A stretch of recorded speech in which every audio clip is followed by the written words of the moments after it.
Before anyone jumps to conclusions, this isn't about politics. I'm not here to take sides, and as a British investor looking in, my only concern is how this impacts investors like you and me. So let's break down the three biggest triggers behind this crash, why they matter, and what you can do to benefit from all this mayhem. Trigger one is Trump's trade war. Trump has always pitched himself as the ultimate deal maker. He's the guy who fights for American jobs and plays hardball with other countries. But the trade wars he's fighting could increase your weekly shopping bill and cause a recession. The last time the US tried this, it helped trigger the Great Depression, wiping out jobs and wrecking the economy. Now, history might be repeating itself. Stocks are already crashing, prices are rising, and if this spirals, it won't just hurt Wall Street, it'll hit you where it matters most. Your bank account. Let me take you back to 1930 when I was just a boy.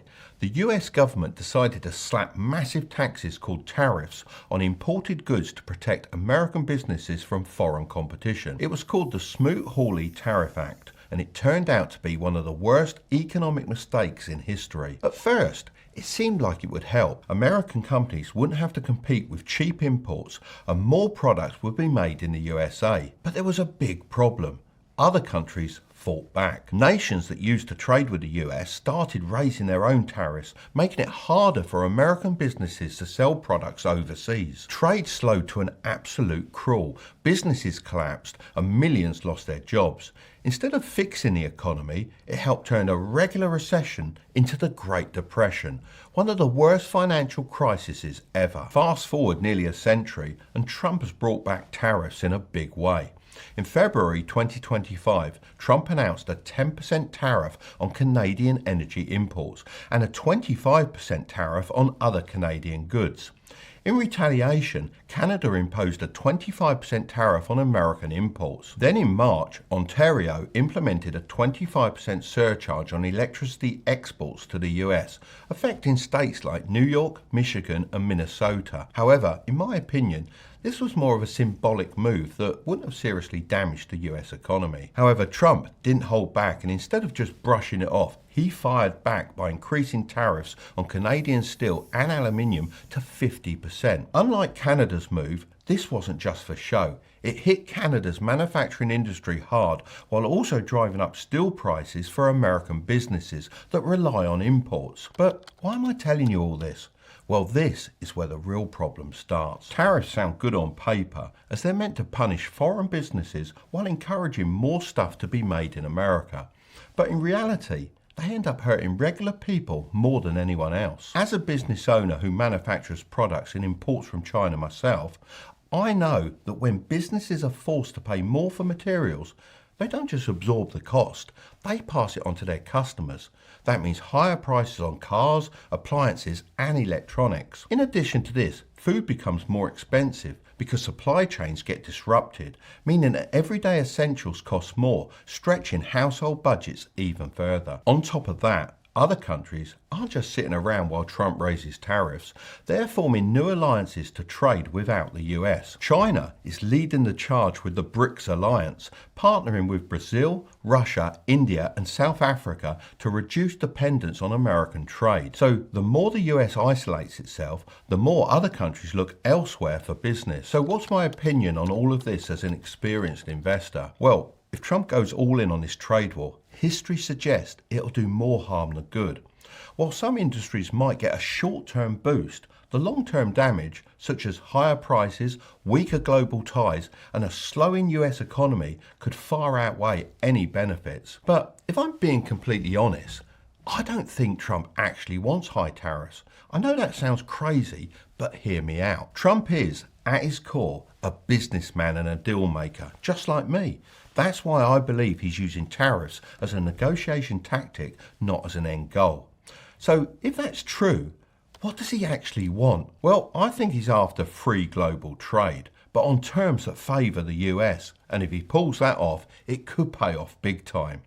However, the problem is his approach is creating massive uncertainty.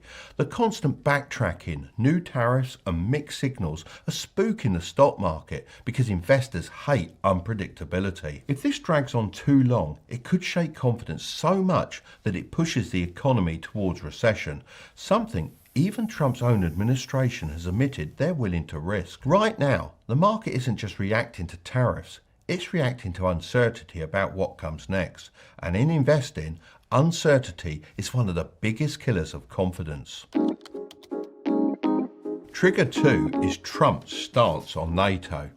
Trump has openly questioned the role of NATO, the military alliance that protects Western countries. He suggested that the US shouldn't keep defending allies unless they start paying more for their own protection. While that might sound like a fair demand, if the US steps back from its NATO commitments, it could create a power vacuum that countries like Russia and China might exploit. Markets hate uncertainty. The second investors sense that world stability is at risk, they panic. If NATO weakens, it could encourage Russia to push further into Europe, or even lead to new conflicts as countries try to adjust to a world without the USA acting as the global police force. More conflicts mean higher military spending, unpredictable trade relationships, and spikes in energy prices, all of which can rattle the stock market.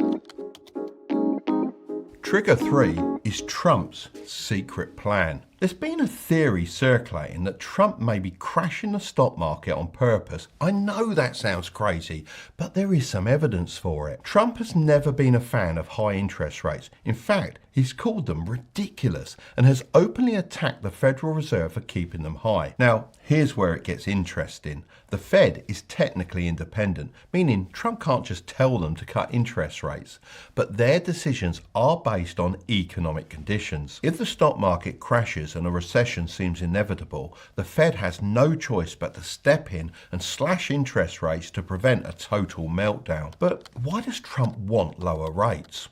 Well, because high interest rates slow down the economy. Businesses borrow less, stocks struggle, people stop spending as much, and for Trump, who loves growth and hates anything that makes America look weak, they're a problem. It's not just about making the stock market go up, it's way bigger than that. The US government is drowning in $36.5 trillion of debt, and when interest rates are high, the cost of that debt goes through the roof. Think of it like a massive credit card bill. Imagine you owe $36,500 and your credit card company charges 10% interest per year. That means before you even start paying down the actual debt, you're being charged $3,650 every single year just in interest. Now imagine the credit card company suddenly slashes the interest rate to 3%. Instead of paying $3,650 per year, your interest drops to just $1,095 annually. That's a saving of $2,555 every single year. Now you can put this money towards actually paying off your debt instead of just keeping up with your interest payments. Well, that's exactly what Trump might be doing, but on a $36.5 trillion scale. If the Fed lowers interest rates... Black Monday. They're calling it the Monday Massacre. Wall Street had its biggest one-day drop in history. The results of the decline will hit millions of people. Up until this point, your friends probably thought you were some kind of genius, but now they're urging you to sell. But you ignore them, and slowly but surely the market recovers until... The Nasdaq index in freefall, down nearly 10%. Driven by technology in general and the internet in particular. Traders and investors shell-shocked. Your friends are on their knees begging you to pull your money out, saying things like it's time to take your profits before you lose everything. But you hold strong and things start going back up. Until you're hit with... It was one of the most profound events in generations with huge consequences. Little did you know, you're in for the ride of a lifetime. Until... The global economy will contract by 3% this year. The worst downturn since the Great Depression. Surely this is the end of the stock market. But as things reopened, the market soared 27% from its low, setting new records. What a comeback. Something I didn't mention is the guy that invested his money in 1985 was actually me when I turned 18 years old. The average return over this time period was 11.23% per year. So if I'd have only invested $250 per month during this time, then I would have made $1,841,521.08. That's a return of over 6,000%. But between us, I invested a lot more than that. So now you understand the power of investing, I think it's time to jump into the details. Honestly, it's amazing how many people talk about investing but don't actually show you how to do it. So I'm going to quickly walk you through how to invest in stocks on your phone. Of course, remember, I'm not a financial advisor. This is just the way I do it. And before you do any of this, make sure you have an emergency fund of 3 to 5 months of living expenses. The first thing on our list is to set up an account. A lot of people get stuck at this stage as there's a lot of different investment platforms out there and also different types of accounts. But trust me, it's much more simple than it first seems, especially now you can do it all online. When I first started investing, I had to phone up the stockbroker every time I wanted to buy a stock. Let's use the Trading 212 app. I'm going to be using my son's account as my account's pretty messy as it has a bunch of free shares. He's actually been running an experiment on here for the last 3 months, but we'll talk about that in a bit. The account you open should be a tax advantaged one. This means you won't have to pay any unnecessary taxes. These are known as stocks and shares ISAs in the UK and Roth IRAs in America. I think the UK option's much better as you can invest up to £20,000 a year without paying capital gains tax on your profits, and you can take out your money whenever you want. In contrast, Americans have to wait until they're old and retired, and they have a much lower limit of $6,500 per year. Feel free to use whatever app you like. This is just one of my personal favorites. Next, we need to deposit some money in order to start investing. Most apps make it pretty easy to deposit money. We just have to click these 3 lines and then select deposit funds. As you can see, this brings up a screen with lots of different options like instant bank transfer, debit card, and what we're going to use, Apple Pay. Let's just put in 400 so we can invest in some stocks together. Feel free to invest whatever you feel comfortable doing. Curtis, I'm going to need your face for the phone. All right, hang on. This next step is super important. Getting some free stocks. Since I was planning to talk about Trading 212 anyway, I reached out to them to see if they would be interested in sponsoring this portion of the video. They agreed and they're offering a free stock worth up to £100 to anyone that uses the code Tilbury when they create an account. Plus you can get more free shares by inviting your friends. Both of you will get a free share as long as they fund their account. So don't waste your invites and invite brokies. And also don't worry if you've already opened an account within the last 10 days. You can still use the promo code Tilbury in the app and receive your free share. Right. Now we need to plan a winning strategy. The first thing we need to remember is that investments go up and down, so it's very hard to pick winning individual stocks. That's why I prefer to invest in all of them. You probably think this sounds a bit crazy, but stay with me. I love listening to music. I'm a big Deacon Blue and Queen fan myself. But whatever you like, if you've ever listened to the radio or used Spotify, you'll be familiar with the music charts. The better the songs perform in sales and downloads, the higher up they go in the charts. On the other hand, if a song drops in popularity and sales, then it drops out of the charts. This is almost exactly the same as investing in an index fund. All you have to do is switch out the songs for companies. Let's take the S&P 500 for example. This is a list of around 500 of the largest public companies in the USA. The big dogs being Amazon, Google, Apple and Tesla. And just like the music charts, if a company does poorly, then they risk being removed from the list. Here's the cool part about an index fund. With just one click, you're not just investing in 1 or 2 companies, but in every single company on the list. So if one doesn't perform very well, your money's okay as you're spread across all of them. So how can we put this into practice? Well, we need to automate our long-term investments. Remember I said my son had been running a little experiment for the last 3 months on his account?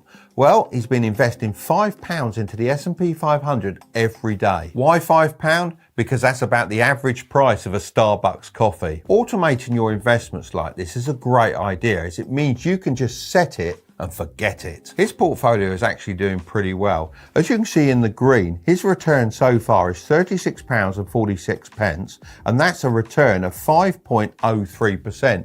Not bad for a little experiment. I was earning less than $2 an hour, working day and night just to make ends meet. I wanted to be rich so badly, but felt like it was never going to happen to me.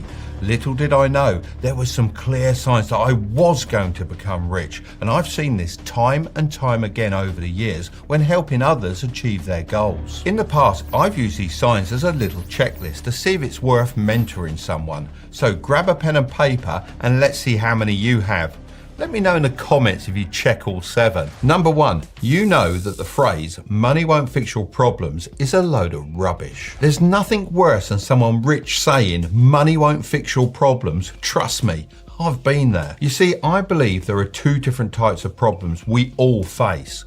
The first type is your basic needs. These are things like water, housing, healthcare and food. Now, if you're facing the first type of problems, then the answer to all of these is clear. You need to earn more money. Everything you're stressing about can be solved with more money. When you fix the basic needs, your focus shifts onto type 2, which is the abstract problems. These are things money definitely can't fix, such as love, happiness and fulfillment. For me, that's always been about spending time with my family, enjoying my hobbies, my interests, and running a business that I'm truly passionate about. So you can definitely be broke but happy. You can also be rich but sad. However, wouldn't you prefer to be rich and happy? The puppet masters have brainwashed everyday people into believing that they don't actually want money, all while they trade years of their life working a job they hate for a tiny salary. If I see that someone actually buys into the thinking that money isn't desirable, then I can't see how they're ever going to make enough to be rich. Even when I was completely broke, I didn't ever think this way. If you're able to ignore all of this, then you're on the right track. Number 2, when you see an obstacle, you overcome it. Successful people focus on the opportunities rather than the things holding them back.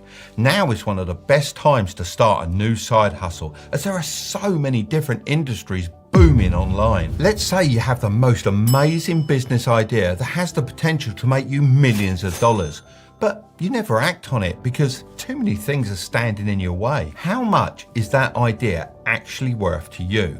Well, the answer is absolutely nothing if you're not going to work on it. Have you ever chatted with a friend and they say, you know what, I've got the best business idea in the world. They're extremely motivated, certain that this will make them richer than rich itself. You then meet up with them 6 months later down the line and you ask them, how's everything going? And you're really excited for them. Oh, I haven't started yet. And the reason is, oh, because the government, my job, the economy. They've got excuse after excuse. The list goes on and on. When most people see a problem, they say it's bad luck. They quit and they stop trying. When rich people run into problems, they might scratch their heads for a while, but they don't give up. They strike when they have the most passion and the most motivation. The longer you leave an idea stuck up here in your head, the longer you'll have time to convince yourself that it'll never work. So if you're the type to just get going and sort the problems as you go, then there's a high chance you'll become rich. Number 3, you prioritize buying assets when possible. When was the last time you thought about buying something and took the time to decide if the item was going to help bring money into your life or drain money away from your life? We're constantly living on a seesaw. On one side, you've got fancy cars, designer clothes, and unnecessary gadgets. On the other side, we've got rental properties, watches, and stocks. By taking advantage of when the economy is on its knees and buying up lots of long-term assets, you could easily set yourself up financially for the rest of your life. The first $100,000 is the hardest money you'll ever earn. The truth is that getting your money to work for you and not the other way around is the only way to achieve real long-term wealth. I'm sure you've heard this before. However, I know that sometimes it can feel less scary just letting your money sit in a savings account rather than investing it elsewhere. If this is how you feel, then money market funds might be a good option for you. They normally have better interest rates than savings accounts while not being as risky as investing in stocks. Instead, these money market funds invest in high quality, short-term debt from governments, banks or corporations. I like investing some of my money in these funds on light year because I can easily draw it out when I need to rather than having to worry about the ups and downs of the stock market. The interest, otherwise known as the yield, is paid into my account on the 1st of every month. However, the interest amount does change daily, so it's not super predictable, just like the British weather. You can do the same if you live in the UK or one of these countries, because on apps like the one I just mentioned called Lightyear, you have access to AAA rated BlackRock money market funds and can start investing from just £1, euro or dollar. So if this interests you, feel free to use my code Tilbury to get a free $10 fractional share when you sign up for Lightyear. Using this affiliate link and code is also a great way to support this channel, as I'm able to put the commissions we receive into creating more videos. And let me remind you, investing always carries a risk, and the value of any investment can decrease as well as increase, so be sure to invest wisely and do your research. Number 4, you know there is so much more to learn. How many people do you know that when they have a couple of days off or during the evening spend all their spare time playing video games and watching Netflix? I'm willing to bet quite a few. Look, there is nothing wrong with binging a TV series once in a while. I'm talking about the people that don't watch or read anything educational. They falsely believe that education stops when you leave school. To be honest, these people are extremely arrogant and they don't know it. They think getting rich is down to luck, because they haven't learned enough to spot the strategic steps that every self-made millionaire takes. They would rather critique others and then escape to a fantasy land where they don't have to think about their problems. But you know what? Ever since. I started out with no qualifications and no money, but still managed to become a multi-millionaire. And a big part of that was down to avoiding the 7 things I'm going to be sharing with you today. The first thing to avoid is working for only money. Imagine for a moment that you got a boring but well-paid job. You quickly start stacking some nice cash as your earnings grow. Your friends will think that you're absolutely killing it, and your parents would probably be pretty proud too. However, over time, your earning potential would start to plateau. This is path A. Now, imagine instead you get a challenging but lower paid job. You might struggle for a couple of years as you improve and adapt. You may even struggle to pay the bills. Your friends will probably think you're falling behind, and your parents may not agree with the path you've taken. However, over time, your earning potential will start going through the roof.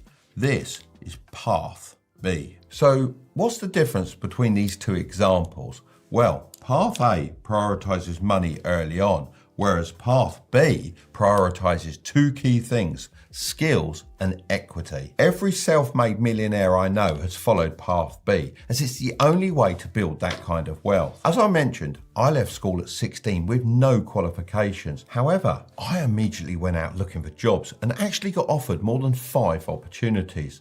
So I had a big decision to make. Which should I choose? I decided to become a carpenter's apprentice. The pay wasn't great, but I knew the skills I'd learned would be extremely valuable, so I prioritised those. There was no way I was going to get equity in the business, but at least I was working for more than just money. That job taught me a lot, and although I was forced to quit after being relentlessly bullied by my manager, I still use many of those skills today when I'm designing my best-selling brand of radio-controlled planes that I sell across the world. By learning a wide range of high-income skills, it makes it almost impossible for you to ever be broke again, as you become your greatest asset. I like to think every job I had when I was younger added to my skill set like a Swiss Army knife. Nowadays, I'd recommend prioritising online-based high-income skills such as copywriting, video editing and coding. The demand for these skills is only growing, and I can speak from experience that there is a huge skill shortage at the moment. Sure, there are lots of people doing those things, however, 99% of them are just not up to standard. Honestly, your competition really isn't that tough. Now, let's move on to the second thing, equity. This just means owning a percentage of a business so you can benefit from the profits. My radio control model brand is a perfect example of this. You can gain equity in a few different ways. The most obvious way, and the way I did it, was to start the business myself. However, you can also gain it by working for it if you're extremely skilled in certain areas. This is known as sweat equity. Lastly, you can purchase equity in certain businesses, although I wouldn't recommend this as much unless you have the skills that can help accelerate that business forward. My friend Simon Squibb often goes around in public telling people to start their own businesses or ask for equity from their boss. While I 100% agree with the sentiment, you need to have some self-awareness with this. Firstly, it's worthwhile working for someone to gain skills before starting a business of your own. Secondly, you need to be realistic. I didn't think for a moment that I'd get equity in the carpentry business when I was an apprentice. So when you ask, make sure you have a solid case for why you deserve it and how you can add value to the business instead of just taking from it. You need to first focus on becoming someone worthy of equity. The main takeaway here is that too many people get blinded by money, forgetting the importance of skills and equity. This is the biggest trap. The more you obsess over earning just money, the less you'll likely make in the long run. The second thing to avoid is buying a luxury lifestyle. Picture yourself cruising through Dubai's sun-drenched streets in a bright yellow Lamborghini. You pull up to a swanky restaurant and order a $500 fillet steak without batting an eyelid. How does imagining that lifestyle make you feel? Pretty successful, right? Well, here's the truth. Most people you see living this way are far from successful. The majority are paying for cars they can't afford, taking trips to Dubai on credit cards they'll spend 5 months paying off, and ordering steaks at Salt Bay's restaurant that leave them with a bill they can't handle. These people are living a lie, pretending to be rich while drowning in debt. It's all smoke and mirrors, as it's much easier to impress others on social media than build real wealth. Seeing people live these luxury lifestyles might tempt you to start playing the flexing game too, as you feel like everyone is living a better life than you. However, this is far from the reality. In fact, 37% of Americans can't afford unexpected expenses over $400. 39% worry they can't pay their bills, and 60% of American households can't afford to buy a new car. Once you've made your millions, you can buy whatever you want. That's the point of becoming wealthy. However, in the early days, you can't live like a king and build wealth at the same time. Instead of buying depreciating items like flashy cars, designer clothes, and dining in expensive restaurants, invest in assets such as stocks, shares, crypto, and real estate. These assets will increase in value and generate income that you can then use to do whatever you want. The third thing to avoid is doing everything yourself. You might be really great at what you do, but no matter how hard you try, you'll never be able to outcompete a group of talented people working together. Look at anyone who's made it big in sports or business. If you do some digging, you'll see they all had help. Let's take Elon Musk as an example. On the surface, it might appear like he's a genius entrepreneur who's achieved everything single-handedly. However, that couldn't be further from the truth. He was part of the group that launched PayPal. When eBay acquired PayPal for $1.5 billion in 2002, these newly wealthy tech experts spread across the industry like a virus. Now they're known as the PayPal Mafia, as they've become such a powerful group. After leaving PayPal, they started many successful companies. These include big names like YouTube, Yelp, LinkedIn, and SpaceX. They often invest in each other's projects and give advice. But what if you're not aiming to launch the next billion-dollar company and instead just want to earn some extra money with a side hustle? Well, a lot of older business owners are kind of lost when it comes to everything tech-based and using the internet for their companies. I mean, a lot of them don't even know there's online tools for literally everything, whether it's managing your team, handling invoices, keeping track of projects, or even building a website. I don't blame them, as back in the day, we didn't have any of these things, but now the younger generation has a real advantage. So if these older business owners don't know how to do a lot of this online stuff, and they understand they can't do everything themselves, guess who they need? You. You can help them bring their businesses into the 21st century and make a lot of money in the process.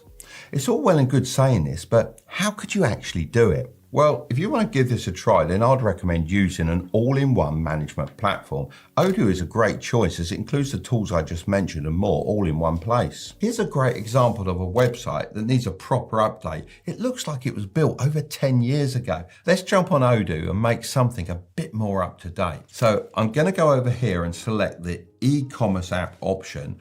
Now let's fill this in. I want a business website. There we go.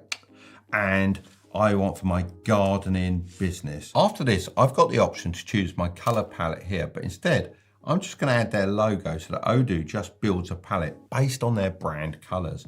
Now we've got to pick a theme. All these look pretty good, so let's go with this one. I can use the drag and drop feature to easily edit the page and customize images. They also have this cool AI tool to help me out with words. Let's fast forward about 30 minutes and I'll have something pretty cool to show you. Check this out, it's way better than the old website in my opinion. You could make some serious cash helping out older business owners with all the different apps on Odoo, or even use it to manage your own business. I reached out to Odoo to see if they wanted to sponsor this portion of the video. They agreed and are also giving you your first application free for life with unlimited support and hosting. And the cherry on top, Odoo offers a personalized domain name for 1 year. So if you want to give this a try, then check out the link in the description. The fourth thing to avoid is having too many inputs. Do you ever feel like you're being pulled in a million different directions? This happens with everything in life, from side hustles to fitness training. Everyone seems to have a different opinion on what you should be focusing on. It can look a little bit like this. This is you, and these are the people telling you what they think you should be focusing on.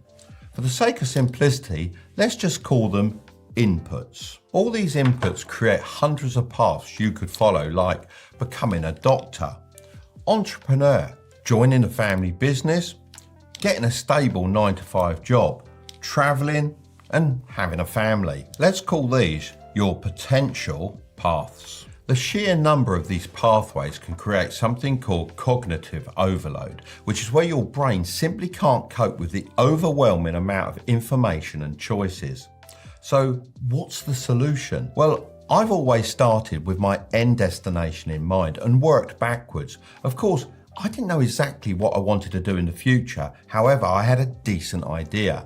I then made sure to only listen to inputs that help me reach those targets. The clearer your goal, the easier it becomes to select the right inputs to help you achieve it. So limit the number of opinions you receive and prioritize quality over quantity. Most people have too many opinions being thrown at them, but not from experts. Cut out general opinions and instead seek expert advice. This could come from a mentor, someone successful in your field, or even educational videos from experts like myself.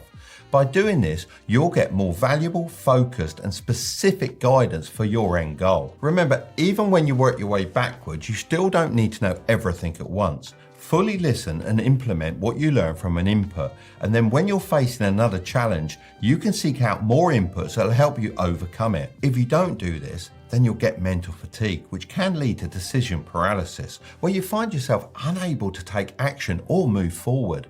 Some people might even mistake this for being lazy, but in reality, your brain just gets overwhelmed. The fifth thing to avoid is being ego-driven. Let me start by saying this. Arrogant people won't even finish this video. They think they already know everything, so why bother sticking around? But that's exactly the problem. Arrogance blinds you to the opportunities that could genuinely change your life. Ego-driven people are often too focused on the big picture, constantly dreaming of the end goal.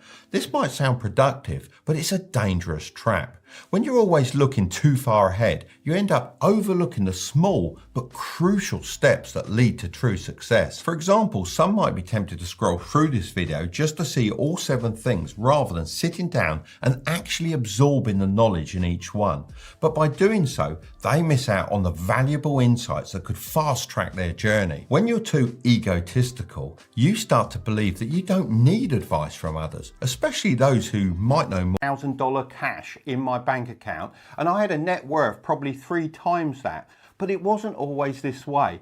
A little over 3 years before this, I was buried in what felt like crippling debt. Now I really understand if you're starting from zero or even in debt like I was, it can feel impossible to move forward. And I'm not here to tell you this is going to be easy, but with the money saving tips and strategies I'm going to be sharing with you today, it's certainly possible to get some money saved up. The only reason I can remember the exact amount was because at 22 I spent $100,000. Hold on with that, I'll tell you how I spent my 100k later in the video. Let's first talk about how I got into debt and how you can avoid making the same mistakes. I remember when I just turned 18, a friend of a friend agreed to sell me his car. I didn't have the money at the time, but he convinced me it was a good idea to take out a credit card and completely max it out. I didn't really understand how credit cards work because they never really covered that in school.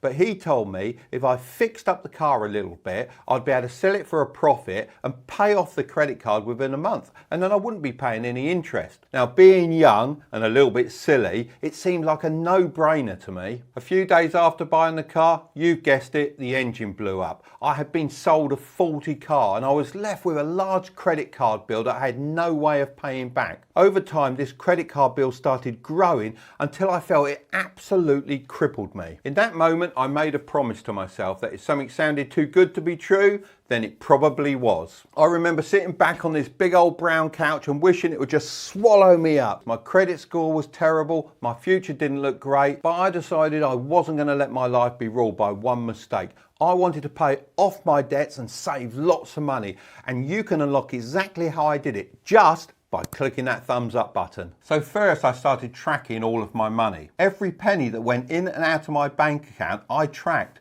I thought of my bank account a bit like a ship with a hole in it, and it was slowly dragging me down. I needed to find the hole so that I could fix them and get my life back on track. Nowadays it's even easier to do this, as you can download a budget management app like Yolt or Mint.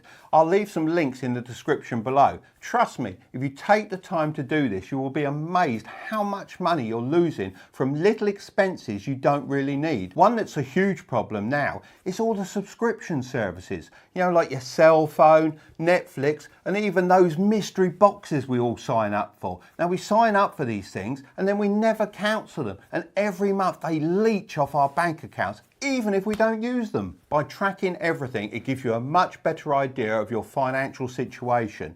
Once you understand where your money's going, it's actually much easier to take control of it. With this information, I was able to take the next step and set some targets. Without a target, it's very, very hard to save any money, because as soon as something shiny and new comes along, you end up blowing all your money and having to restart from zero. A target gives you a direction and helps you to resist all those personalized ads on social media that are trying to separate you from your hard-earned cash. I first had a year-long vision, which was to be entirely debt-free by the end of the year. But I knew if I was going to achieve that, I needed to break it down into manageable steps. When I started working backwards from my vision and thinking how much I needed to save every month, every week, or even every day, everything seemed much more achievable. I knew that if I hit my savings targets every week, then I would achieve my vision. These are called process targets, and they're great as they allow you to take small steps towards a big vision. The only thing that could stop me now was myself. So I needed to set some rules. I fully committed to these rules, and I printed them out and I stuck them on my bathroom mirror. Every day I would read them so that I would stay on track. It made it a lot easier for me to make the right choices when I was tempted to give up. Rule number one was save first and live on what was left over. By making my targets more important than my lifestyle, it meant I never had that much money to waste, so I made the most of every penny. Rule number two was wait 24 hours before buying anything. Have you ever really got excited about buying something and then a few days later that feeling just fades away and you start to regret what you've bought? By waiting 24 hours to buy something, you're able to think about it with a much clearer mind. Just doing this has saved me so much money, especially when I nearly bought a jet ski. My friend had just bought one of these and was going out every weekend and having a great time. He gave me a go, and as you can imagine, I absolutely loved it, so I decided I'd buy one. However, I waited 24 hours and decided to just go out on my friends for the next 4 weekends. I had a great time, but then he decided to sell it. He said he was bored of it, and he was, to be honest, I'd enjoyed riding it, but I felt the same. So by waiting that 24 hours, it saved me a big impulse purchase I would have regretted. Rule number three was not to fall victim to peer pressure and lifestyle inflation. You know, it's so easy to increase your spending when you start earning a little bit more money, because you want to impress your friends and your family. But if you can resist this, you'll be able to save a lot more. I actually still shop at the cheapest grocery stores because I know it's all the same stuff, just better value. The next step was to start paying off all my high interest debts. I had lots of different debts, some from friends and families and others from credit cards. And as bad as it may sound, I needed to prioritise the highest interest debt first, which was the credit cards, as they were actually costing me more money and also destroying my credit score. There was really no point having money in a savings account paying 1 to 2% interest if I was still paying down a loan that was charging me 20+%. By paying that off, that was like getting a 20% return on the stock market, which is pretty spectacular. So if you have debts and money in savings, then pay them down. That's what I would do. It's the best guarantee return you're ever likely to get. So I stopped using my credit cards and I set up automatic payments so that I wouldn't be late paying back any of my bills. The faster I could pay these debts off, the better, and then I could be using my credit cards responsibly to build my credit score. In order to do this, I had to master the next $2 on a sweet treat and $1.40 on unwanted subscriptions every day, then that's the same as spending $10,000 every single year. This is the reality for most people. As soon as they get paid, the money just seems to disappear. And that's because they don't have a paycheck routine. This is so important because being careful with my money in my late teens and early 20s was the thing that enabled me to become the first millionaire in my family. So in this video, I'm going to be talking about the 5 things I did every time I got paid so you can apply them too and hopefully achieve even better results. This will not only help you save extra money, but also build your wealth. And the beauty of all of this, you won't have to work any harder than you currently do. Right, let's imagine you've just been paid. The first thing you should do is separate your wants and needs. Believe it or not, this is one of the hardest things for people, even though it sounds simple. Especially nowadays, most people are used to such a high standard of living that they find it hard to cut down on their little pleasures. These might seem small and insignificant, but in the long term, these little pleasures are actually robbing you of your financial freedom. Even if you think this doesn't apply to you, I still want you to do this exercise. You might surprise yourself with the things you uncover that are draining your money. So, grab a pen and a piece of paper and split it into 2 columns. So you've got wants and needs. Now get some of your recent bank statements. It's probably best to get around 6 months worth and start highlighting all the things you repeatedly spend money on every month. For now, let's ignore the one-off purchases. Unless you're repeatedly buying a lot of random stuff, then this shouldn't be a huge issue. I'm more interested in focusing on those little purchases that stack up over time. Once you finish doing that, it's time to sort them into the correct column. Needs should be things like rent, insurance, bills, and other utilities. The rule is, if you can survive without them, then it's not a need. Your want should be all the fun stuff like nights out, restaurants, bowling, golf, whatever floats your boat. Once you've completed both sides, then it's time to figure out how much each column costs per month. Let's start with needs. Let's say your rent, insurance, bills, and utilities add up to $1,200 a month. This is the bare minimum you need to get by each month, also known as your financial baseline. Once you know your baseline, subtract it from your monthly income to see how much you've got left over. Many people say your financial baseline should be under 50% of your total income, but to be completely honest with you, I think it should be closer to 25%. Now, don't treat this needs column as something you can't change, as there are things you can do to bring down the costs, but still meet all your basic needs. You might need a car, for example, but it's worth asking yourself, do you need a car that costs so much? The same goes for where you live. Some apartments can be mega expensive nowadays, especially in city locations, but this is where you need to start weighing things up. Would it be cheaper to commute each day? Probably. So consider moving somewhere that you can actually afford. I mean, if you can share a house for a year to save up some money that you can invest, which could help you buy your dream home, why wouldn't you? Look, Maybe you don't want to cut back anymore, and that's completely fine, but it's worth seeing if there are some areas you can save money without impacting the quality of your life too much. If you can't reduce your bills, you're going to have to increase your income, which is completely possible by getting a promotion or starting a side hustle. Remember, your earning potential is always higher than your saving potential. I know making your needs cost less than 25% of your paycheck might sound a bit impossible right now, and how it might sound coming from a boomer millionaire, but I really do understand what it's like to earn very little. I didn't grow up wealthy, and it took me a considerable amount of time to boost my income to hit a financial baseline of 25% of my salary. But trust me, if I can do it, so can you, especially with all the online side hustle opportunities you can take advantage of. So don't think I'm just saying, if you're poor, then just earn more money. I understand there is much more to it than that. Just treat my 25% rule as a target to work towards. Now for the wants column. Add them all up and subtract them from your wage. Ideally, this should be below 25% of your paycheck because we need a decent amount of money for the next steps to start getting you ahead. The second place your money should be going is into a high interest savings account. So in an ideal world, you'll have about 50% of your paycheck left at this point. Most people would just tell you to save all of it. However, that's not going to help you build your wealth. Instead, I recommend sending 20% into a high interest savings account. It's best to use a different bank to your everyday account, as otherwise it's just too tempting to spend it. Some great options are Chase in the UK and Ally Bank in America. I say high interest, but that's all dependent on when you're watching this video. Currently, my savings account gets around 4% interest a year, which is definitely better than my current account, which is around 0.05%. I know some of you are already commenting, I know a bank account with 7% interest.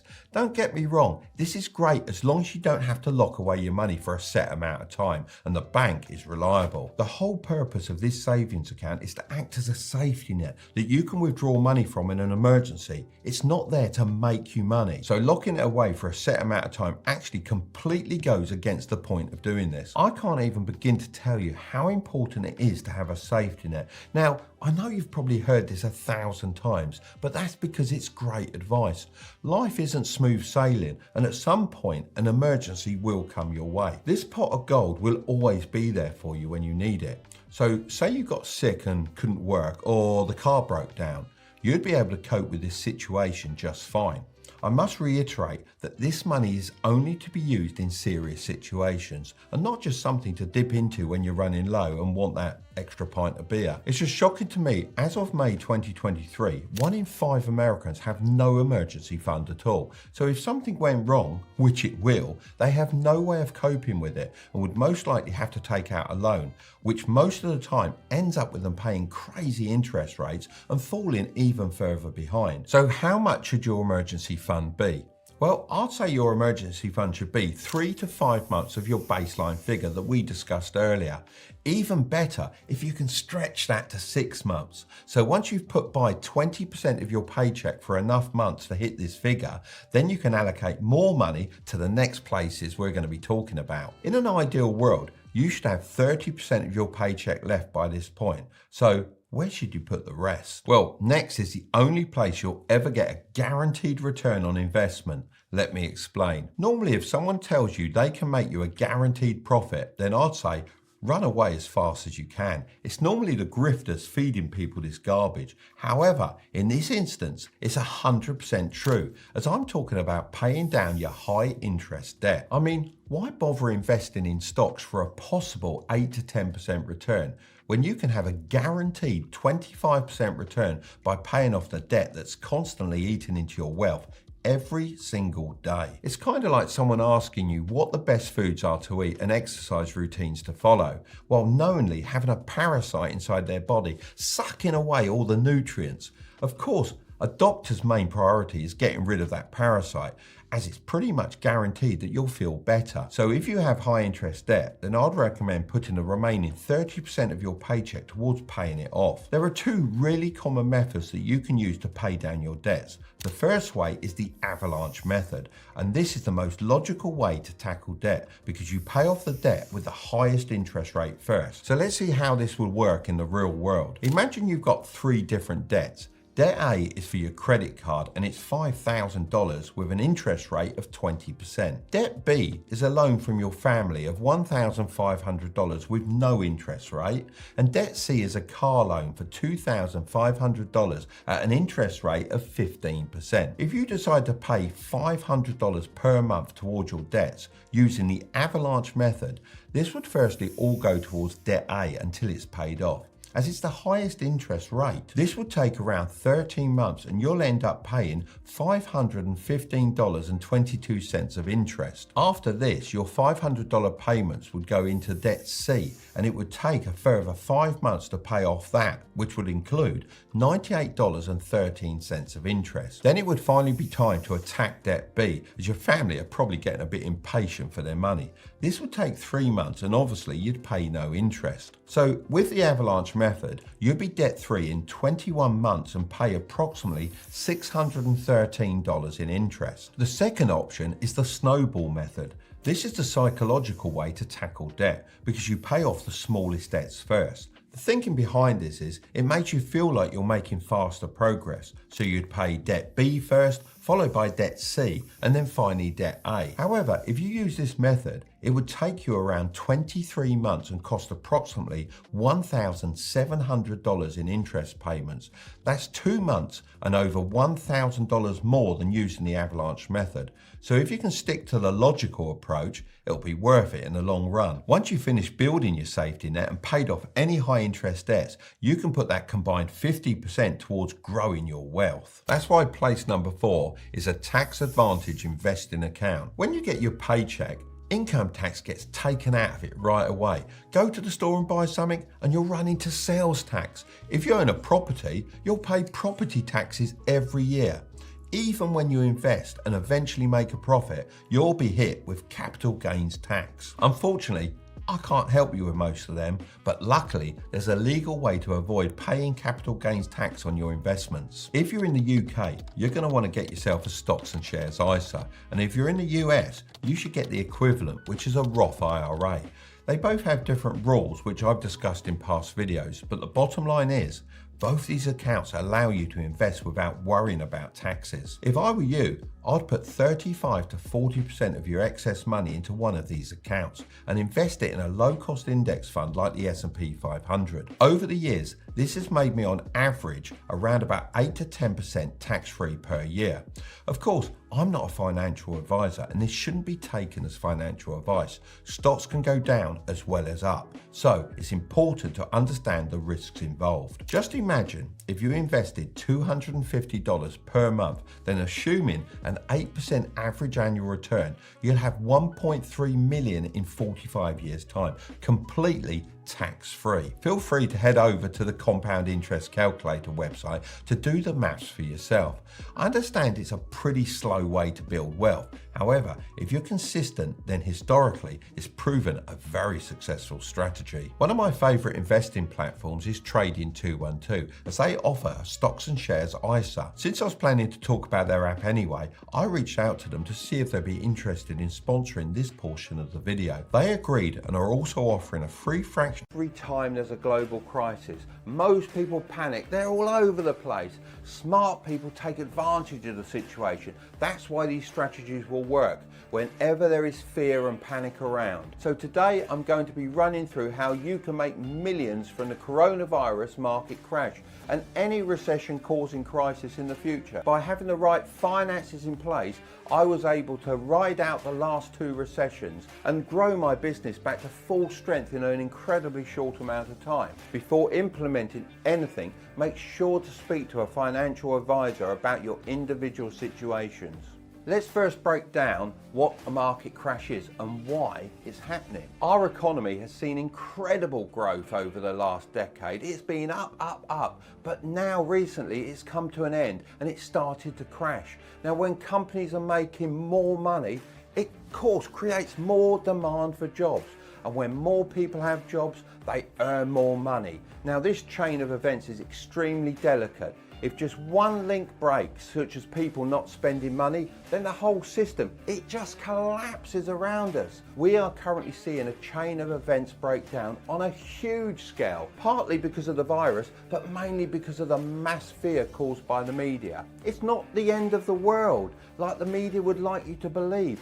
Their main aim is to get more people watching and reading the news, as they can make more money from advertising revenue that they depend on. On top of this, there are huge disruption problems to supply chains, especially people like Apple and Amazon, who depend on all of these items coming from China. It causes a trickle-down effect. This is why you may have seen bare shelves in the shop and people even fighting over toilet rolls. Who would have ever thought that? Lots of investors see this unfolding and start to panic. They sell off stocks and shares. Now, the biggest takeaway from this is that fear is the number one enemy of the stock market. But you know what? It could be your number one friend. In situations like these, you have to adapt, just like a virus. Look for the opportunity and don't become paralyzed or overanalyze everything. Be smart and take action. Even if it's not perfect, just take that action. Without any further ado, let's jump in. Number one, reduce your spending and build a safety fund. Be unbelievably stingy. Put it all towards building a safety fund. If you don't already have one, it's the most important thing you need to do. This safety fund should consist of 3 to 5 months of your living expenses and only used in an absolute emergency. Now, this safety fund is like your protective shield. You can hold it up, hold it against everything. It's going to protect you against unexpectedly getting fired or if you have a slow month with your own business. But most importantly, fear won't affect you in the same way. Number two, index funds.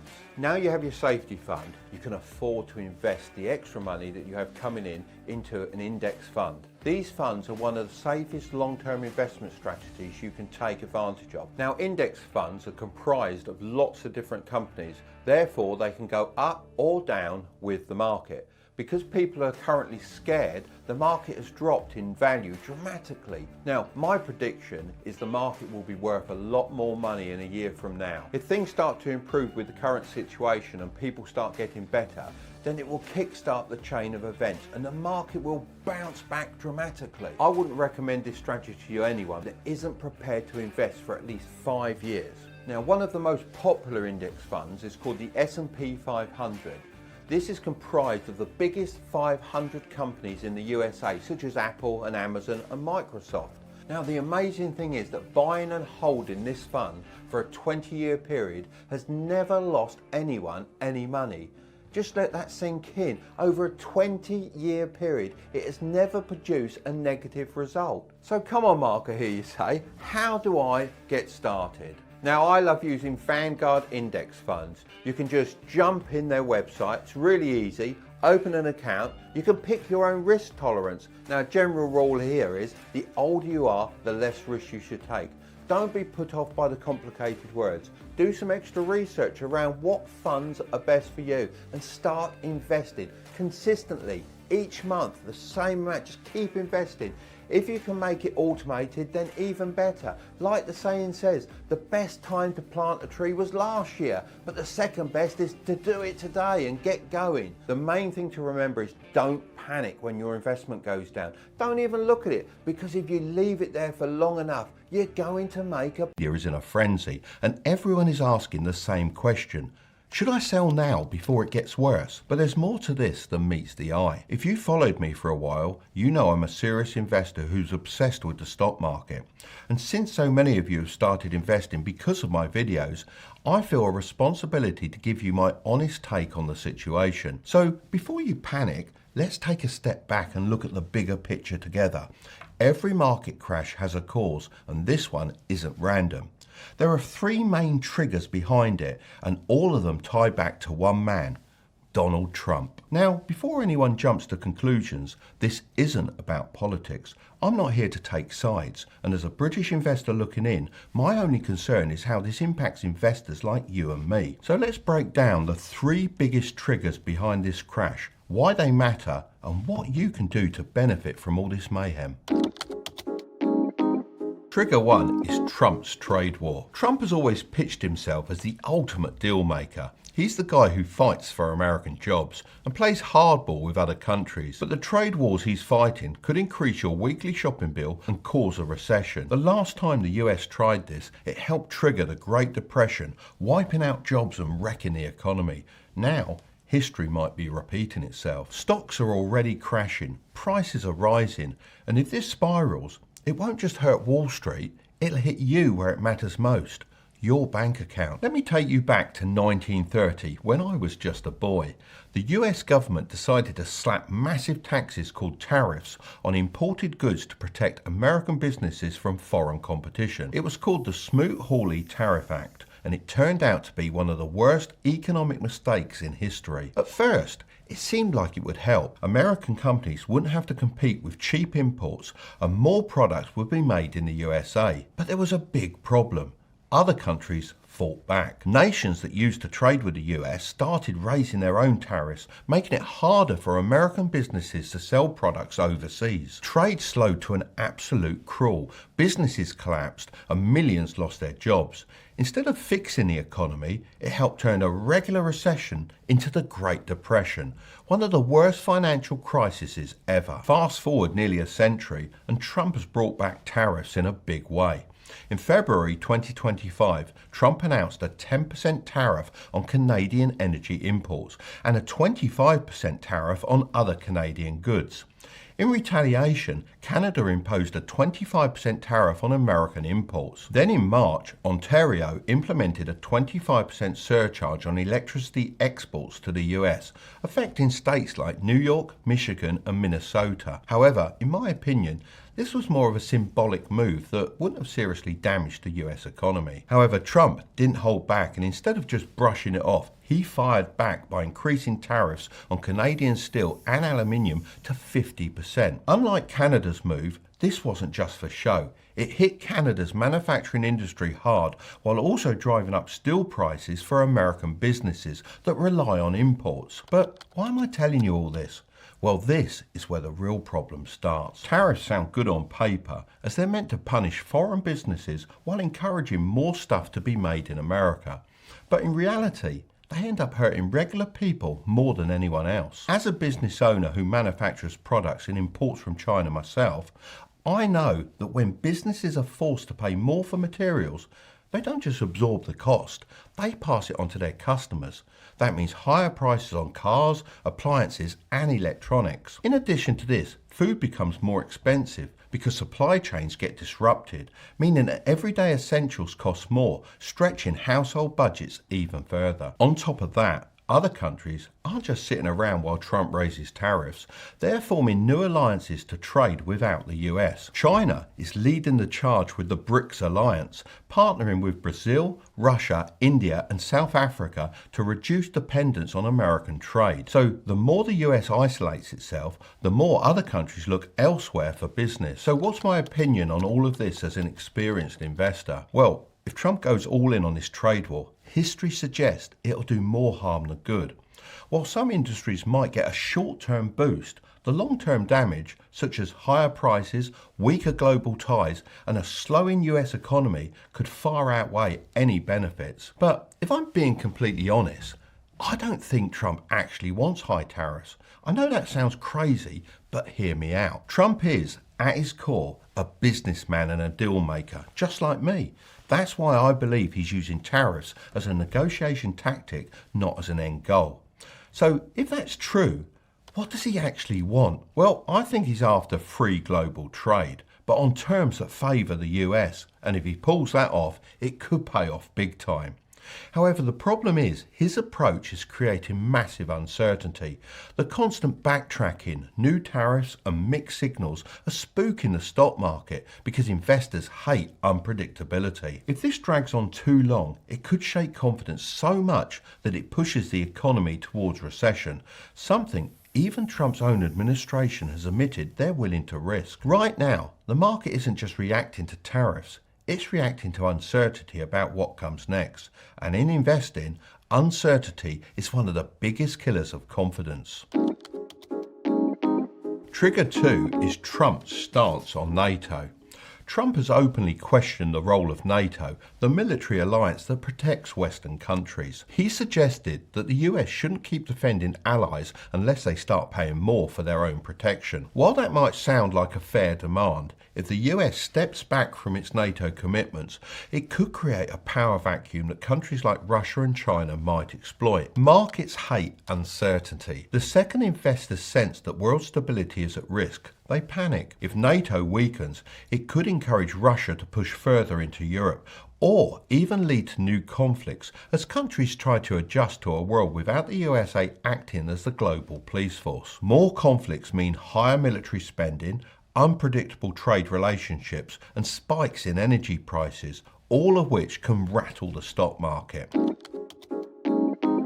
Trigger 3 is Trump's secret plan. There's been a theory circulating that Trump may be crashing the stock market on purpose. I know that sounds crazy, but there is some evidence for it. Trump has never been a fan of high interest rates. In fact, he's called them ridiculous and has openly attacked the Federal Reserve for keeping them high. Now, here's where it gets interesting. The Fed is technically independent, meaning Trump can't just tell them to cut interest rates, but their decisions are based on economic conditions. If the stock market crashes and a recession seems inevitable, the Fed has no choice but to step in and slash interest rates to prevent a total meltdown. But why does Trump want lower rates? Well, because high interest rates slow down the economy.